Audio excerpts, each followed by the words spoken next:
Welcome to the Smart Recovery Podcast, where we offer thoughtful conversation about a variety of recovery topics. You'll hear self-empowering and science-based approaches to making changes toward a healthier and more satisfying lifestyle and building a life beyond addiction.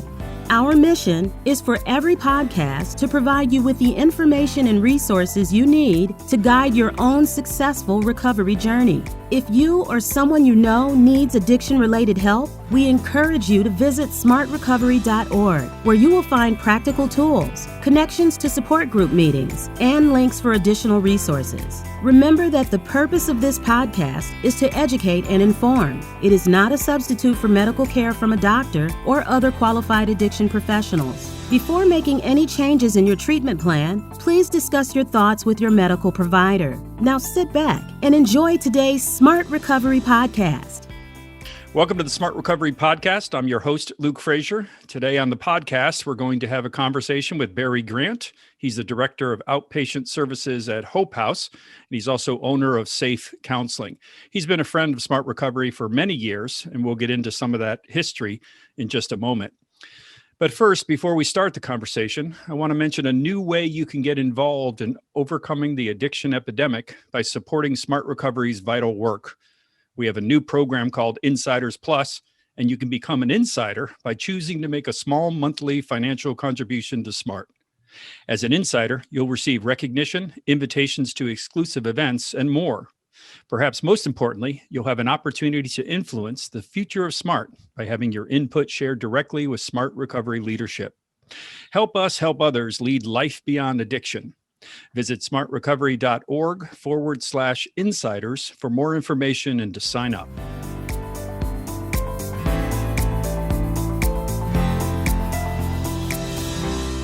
Now, on to our conversation with Barry Grant. Barry, welcome to the podcast. Hi, thank you for having me. I appreciate it. Yeah, taking the time out of your busy schedule. I know you have lots of things going on per usual. I think that's been pretty much the story of your whole life. Is that true? Well, that's true. Once the wheels get rolling in the way to recovery, then there's always something that's coming next, particularly when it comes to being of service. Very good. Very good. Tell me a little bit about your professional background, how you kind of got involved in the field of recovery, maybe some of your personal story as well. Well, I'll tell you, Luke, they're kind of enmeshed in one another. I have a history of experiencing incarceration, and I met a gentleman when I was in the early stages of doing my so-called prison bid. And he brought some information from a county jail into the state system. And he began telling me about Smart and sharing that information with me. And it was quite liberating at the time, as a matter of fact, pun intended there. Yeah, absolutely. And what year was this, Barry? I'm sorry, what year was this approximately? 1996. Okay. All right. 2 years after Smart's inception, as a matter of fact. So I've been around, like you said before, for quite a while. All right. And, I began to read on rational emotive behavioral therapy and cognitive behavioral therapy. But the interesting thing is that I took to it so deeply, and it was so meaningful for me that I incorporated it into the entire lifestyle and mindset. And during that time of incarceration, I began to find out that it's what I thought about the experience, whether or not it was one of gloom and doom and every day. I mean, prison is not a fun place, or an opportunity to grow and an opportunity to develop some of the things that I put to the side while I was involved in drinking and drugging and that lifestyle. That's so key right there. The thoughts that we have, the kind of attitude we bring to any situation. Who was it that said, it's not how many times you're knocked down, it's how many times you get up or how you get up. Yeah. Yes. So there you were, and you knew about REBT at that point. Where did it go from there? Well, I continued on my experience in there and sharing that information with other inmates. And I began to write and reevaluate what brought me there as a frame of reference and not a place of habitat, which I'm sure that you've heard many times how you need to revisit your childhood, or in order to move forward, you have to go back. But that's not necessarily true. And that's the reason why SMART resonated with me. It's more of a here and the now, and what are you going to do about it, as opposed to let's stay back there and be nailed to the drudgery of what was happening in the past. As I said, it's not that you don't want to use it as a frame of reference, but that's not where I need to be in order to move forward. That reminds me of, kind of in psychotherapy terms, there's psychoanalysis, where you delve very deeply and you really look at, from birth, really, your first memories, and even your, as a toddler, whatever. Then there's more this kind of, right there, it's there, the mindfulness, the present, making sure, well, I'm sure we'll get into cognitive behavioral therapy, but that kind of staying in the moment and dealing with what's here. And absolutely. Yeah. And that's how you found yourself gravitating. Well, you hit the nail on the head there, Luke. That's how I found myself. As opposed to operating out of who I was not, I found myself and begin to develop where I left off at, in terms of realizing that everything I need to be is inside of me, and I need to go on and develop those skills and abilities and talents, and which is why I began to write a column for Smart Recovery. And I did so over a long period of time, over a 10-year span, as a matter of fact. Right. I've had a chance to look at some of those. They're quite, even today, you could say, well, from 96 to approximately 2006, that's, 14, 18 years ago or more, but there's still the resonance there, even with the development of research in the field and those kinds of things. Because some of these issues are core issues, are they not? Yes. It's for me, as it is now, it's about examining and evaluating the human condition and the human experience. Because although some things may change, the way that one can be incarcerated within their own thinking does not change, particularly when it comes to self-abuse with substances or trauma, or it comes down to what you think about the experience is determined by your thoughts about the experience. So that's very good, Barry. I think you mentioned in some other context, we had a chance to speak briefly about there's no jailer as efficient as, how did that go? As your thinking? Yes, there's my, thank you for bringing up my quote there. There is no jailer as efficient as he or she who is incarcerated by their own thinking. Yeah, well, that encapsulates a lot. Because I might not be able to physically go where I want or have a freedom of movement, but no one's going to stop my mind from going either good places, bad places. Ruminating on something, self-criticizing, all those things. I have to be immune to that. Is that part of why they call it a self-empowering program? Well, I believe so. I mean, you can stay stuck in whatever you're in, and it's not something that's only applicable to drugs and alcohol. Because everybody has something going on. I like to say, in the people that I work with, either someone's going into something, they're in something, or they're coming out of something. So we're never static. We're never static. Right. That's right. Yeah. Well, that's exactly right. And that's the same thing with change. Change is not static. Change is dynamic. How could it not be? Just by definition, change is from one state to another, or one something to something else. And like you said, it could be forward, backward, sideways, but it's something. That's really good to remember. And so you've mentioned being a columnist for Smart early on. What other kinds of roles have you played with Smart Recovery? Yes. Well, while incarcerated, and I know we need to move through this, and we will. While incarcerated, I began sharing my writings with other inmates. I began talking with other inmates about the nature of change. And as I progressed through the system into halfway house and eventually out, as I said before, it wasn't even a matter of only smart recovery. I like to define recovery as recovery of one's talent, skills, abilities, and gifts. Recovery from the traumatic events that we created. I mean, we are the creator of what goes on in our lives. And when you choose your behavior, of course, you choose your consequences. And it's discovery of the things you never knew you never knew. So, doing that and being that throughout the history of incarceration in the halfway house and even out, I continued on the writing and eventually started working for an organization as a person who was developing their newsletter. And then one day the director said, "Oh, well, we need a counselor. Is there any way that you could fill in for the person that we left?" And that, absolutely. Because I really experienced quite a bit of autodidactic activities, whereas that's the information that I had and was able to utilize. So I was prepared and ready. Yeah.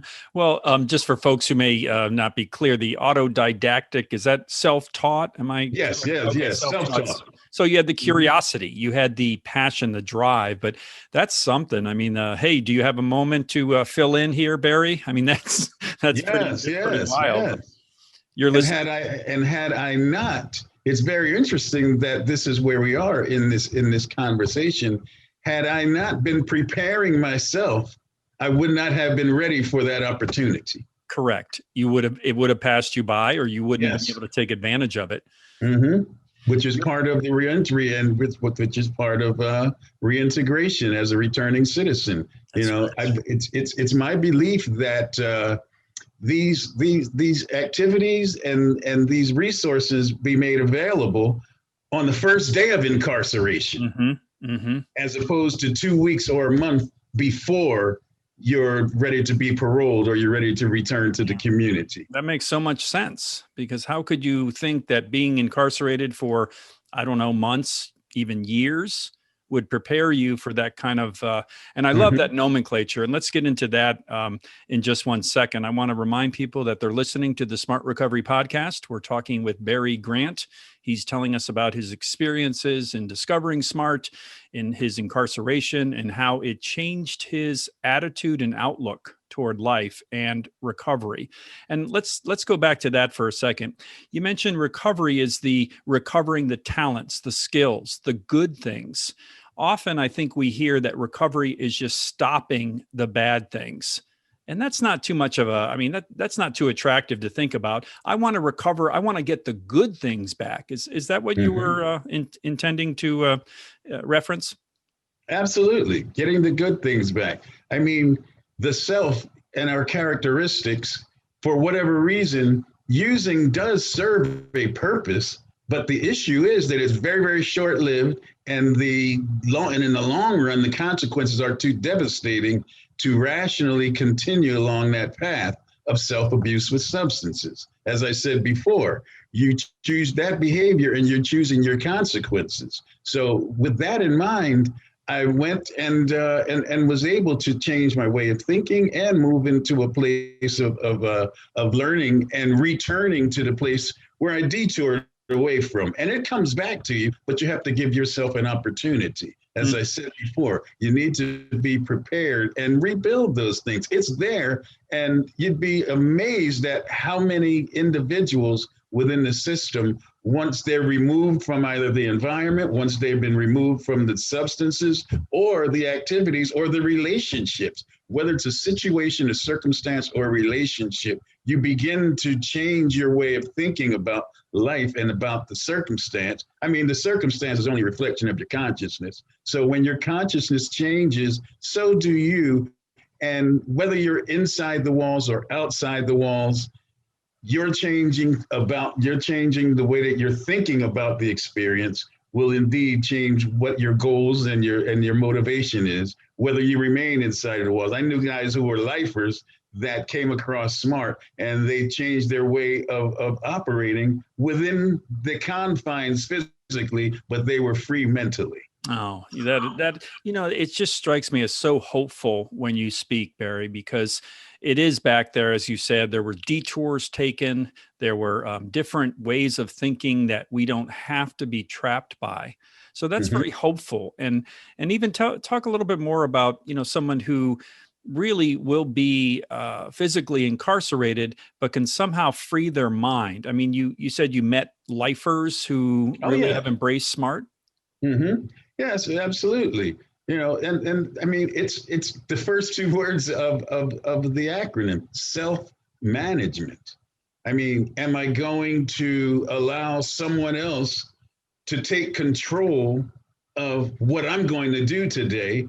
Or am I going to rationally think about this or think in terms of motivational interviewing where it's more likely than not this is going to happen. So it's in my best interest to avoid this if possible. And who's the bigger person at the end of the day? I mean, you've got people who are willing to pull you into the nonsense, and it's not ruining their day at the end of the day, it's ruining your day. Right. And that's So, an irrational action to take. absolutely. Yep. Um, You know, you also mentioned this reentry starting, with the first day someone may be incarcerated. I think that also has to do with something I've heard you talk about, the difference between being ready and being prepared. What can you say more oh, about that? yes. Hmm. Oh, yes. I mean, from the first day of incarceration, most individuals, and I say most because some people have allowed themselves to become institutionalized. And unfortunately, in many respects, society does not provide the stopgap measures to the extent where it probably could. So some individuals don't mind because there's no other direction. However, for most of us, when we're incarcerated, whether it's in the jail for the overnight or whether it's having a 5-year sentence or the 2 to 3 year sentence or whatever the case may be, we're ready to leave immediately. Oh no, this is I don't want to experience the vicissitude to this extent. I don't want to experience such a shift in the model that I've been living. So I'm ready to go. But have you thought about are you prepared? Have you considered that there's some things you need to do so then this doesn't occur again? To be sure, it's not something inviting and it's not a preference, but what have you done? Have you contemplated deeply on the direction that you're going to take so you don't have to experience this again? That's the preparation. Yeah. And that's the self-management, That's and absolutely, training. absolutely. The rest of SMART anachronism is and recovery training. So it's a self-training, isn't it? I mean, sure, there's practical tools, there's Absolutely. handbooks, there's ways of facilitating meetings, but it comes down to the self, doesn't it? It comes down to the self. And I'll tell you something, Luke. I had to learn how to strap my arm up and find the vein. I had to learn where to buy the bottle when the liquor store was closed. I had to learn just how to go about functioning in that world. So the same thing happens inside of us as happens outside of us. So it's a learned behavior to be unlearned. And the funny thing about the acronym, and I taught a group at a facility that I was once housed in, and I went back and trained a group. And one of the gentlemen pointed something out to me about the acronym. He said, "Yeah, this is self-management and recovery training, but let's take the first word, the middle word, and the last word. It is stop and think." I mean, All right. All right. I mean, you pause, you stop, and you start to consider that what you have learned and what you would need to unlearn. I mean, yes, if I yes, need yeah. to unlearn the kinds of consequences, I mean, I want to unlearn how to behave in a way that doesn't get me the consequences that for me are not where I want to be. I don't want to be incarcerated. I don't want to be stuck in a relationship, let's say, that's very Mm-hmm. negative, that's very abusive. I don't want to be stuck repeating a behavior that is very That's right. destructive, whether any kind of behavior that can be negative. So there's all those things that are about learning and about, stop and thinking. That's excellent. Yes. That's I excellent. remember the gentleman. I remember that day when I had them doing a skit in front of the rest of the house, and he pointed that out. And I said, "Oh, wow! It just goes to show you never stop learning. Mhm. You consider the possibility when you have another way of thinking." Yeah. Well, listen, that never stop learning have to do with, you're not going to close your mind to new ideas and forget about where the source is. I mean, you may not care for Yes. someone. I'm not going to listen to that guy. Hmm. He's a jerk. But that guy may be saying something that's very valuable for you. That's right. That's right. Let's talk about nomenclature for a second, this exchange vocabulary. I think you said it once, returning citizen as opposed to ex-offender or any other. Why is it important, Barry, to, just to even simply change our terminology to something like returning citizen? I think when you have the verbiage of ex-offender, right there, that brings out a negative connotation, whereas returning citizen means that there have been some poor choices made. However, your citizenship is not stripped of you. We have someone who's an ex-offender versus someone who experienced incarceration. Mm. It's a small chapter out of the book of your life, and it doesn't define who you are. Mhm. And in doing so, this is not only in terms of your relationship with the community and the community's relationship with you, it's about the relationship with yourself. Mm. And that's the most important relationship. I don't know anyone who holds their head high. I mean, we have some who are egotistical and something is something altogether different, but who holds their head high and wants to poke their chest out and say, "Yeah, I am an ex-offender." Mm.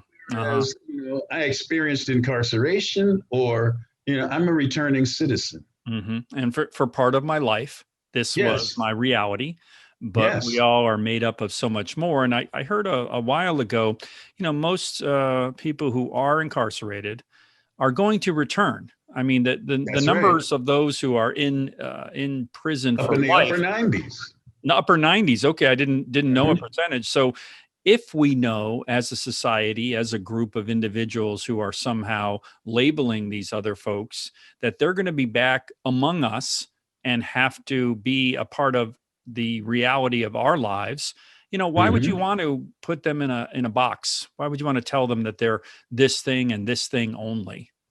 That's correct.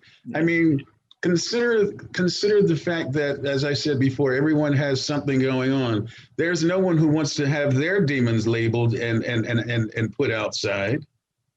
But we do that with individuals, whereas the label is evident.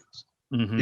It's sort of like it wearing the gold star or the yellow star during the German problem. Mm-hmm.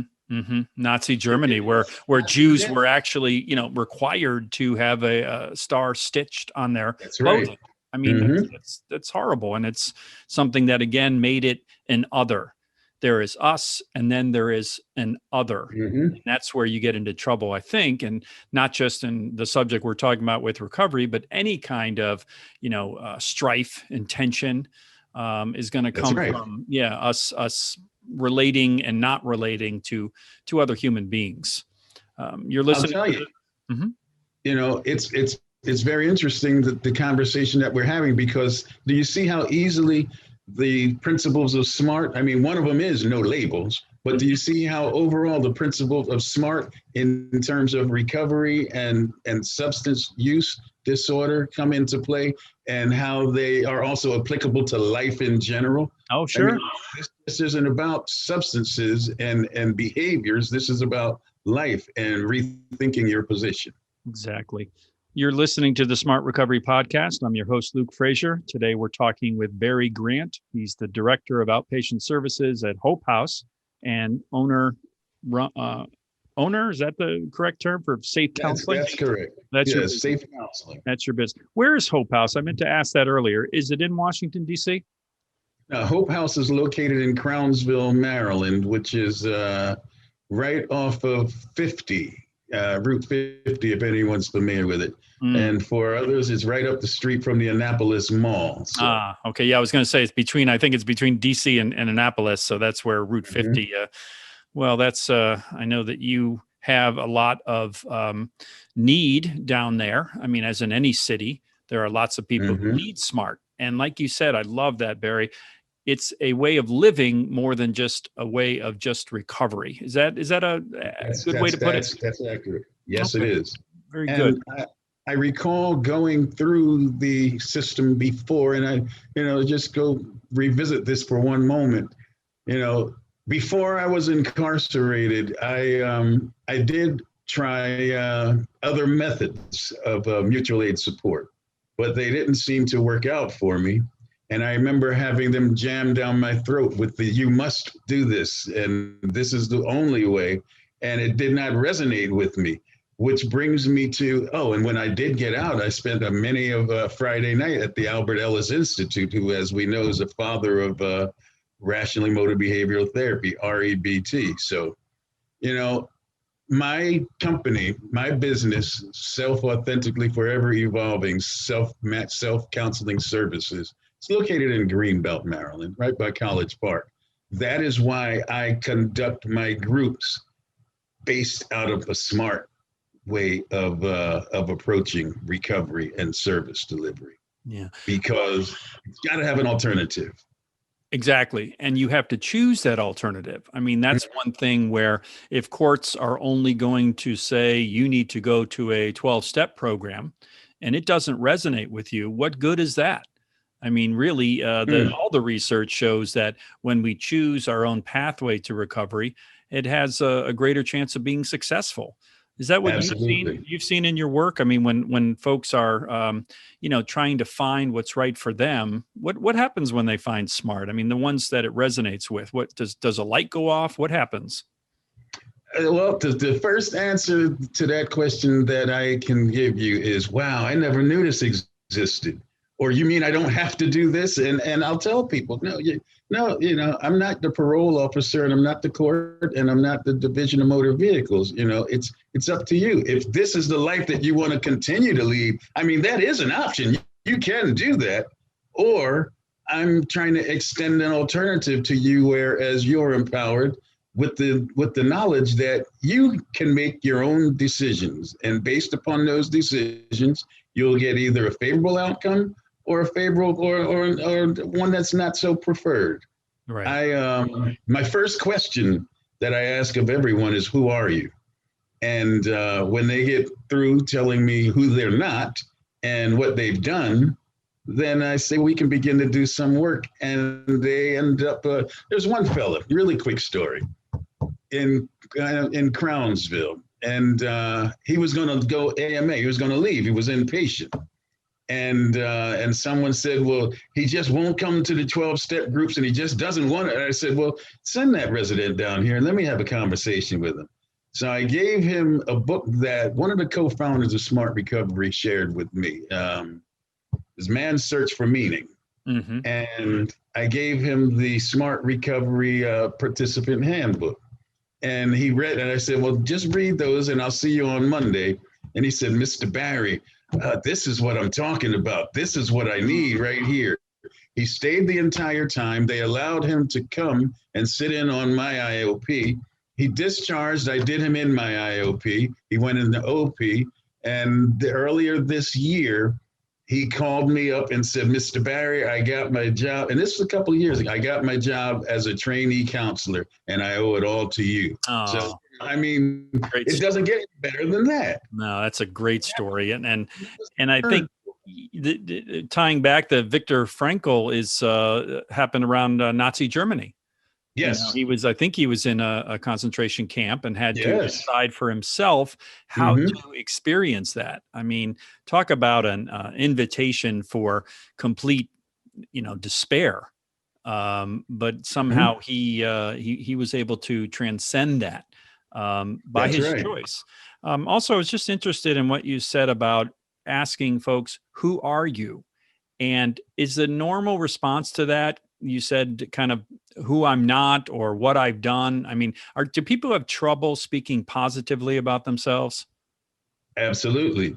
And I'll tell you why I believe that's true. They have been shamed. They have been put in vulnerable situations where they've been taken advantage of. You have an enormous amount of trauma, and you have non-compassionate behavior from, and it's crazy because sometimes people who have been through quote unquote recovery, well, you've got to do this or you've got to do that, and and they don't want to open up. I mean, vulnerability is key. And I say, who are you? And they think about it and begin telling me who they're not, and they begin telling me what they've done. And I say, well, it's not important, what are you doing? It's who are you being? Are you being kind, compassionate, loving, non-judgmental, and unconditionally loving to yourself? Or are you being someone else?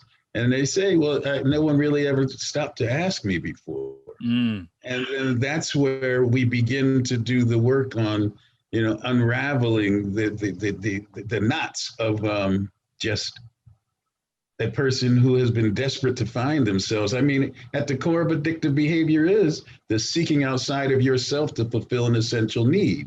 And it could be physically, spiritually, socially, emotionally, or intellectually.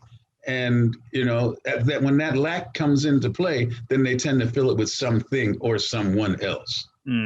So along with that, we can certainly identify all the shortcomings we have, the self-criticism. But when you ask someone, tell me something, really good about you, tell me something that you're proud of, I mean, it's not a hard and fast rule, but some of us have trouble with that because we're just focused on the negative. Yes. And they say, well, I used to. Well, why is it that you can't? Well, I just can't. Well, have you tried? When is the last time you tried? And then the big question from Albert Ellis, where's the evidence? Okay. So we're not going to play with this, this irrational belief. Talk to me about what actually is true, and taking the time to kind of unpeel that layer, if you will. So I think you're really, describing again why SMART is so appropriate for people who haven't kind of been exposed to the idea of changing their thinking, the idea of being someone else or returning to who I was. I mean, that's just so key. What else can you say about kind of the way that thinking gets addressed with SMART recovery? Well, one of the important features is that you can take time to respond. I mean, the difference between a response and a reaction is thought. But we get so caught up when we're in the throes of addiction that we only react. And not only in addiction, I mean, anything taken to an extreme results in error. So taking the time to respond or choosing not to even respond, it takes away the external power and it reminds you of self-empowerment.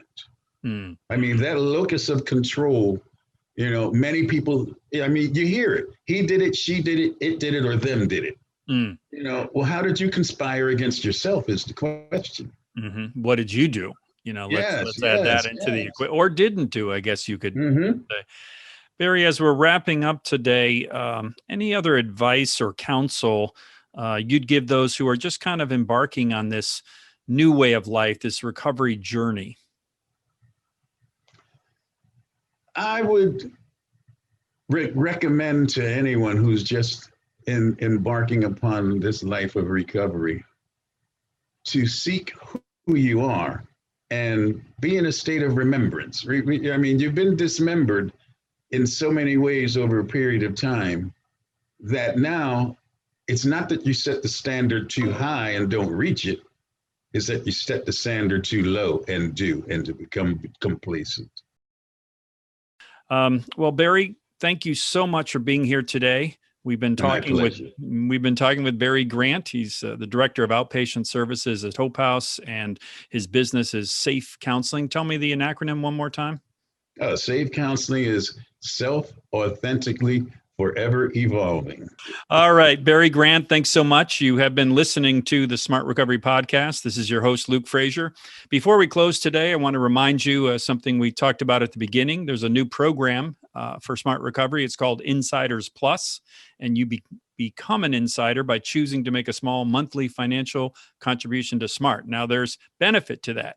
As an insider, you'll receive recognition, invitations to exclusive events, and more. I think most importantly, I would say you'll have an opportunity to influence the future of Smart by having your input shared directly with Smart Recovery leadership.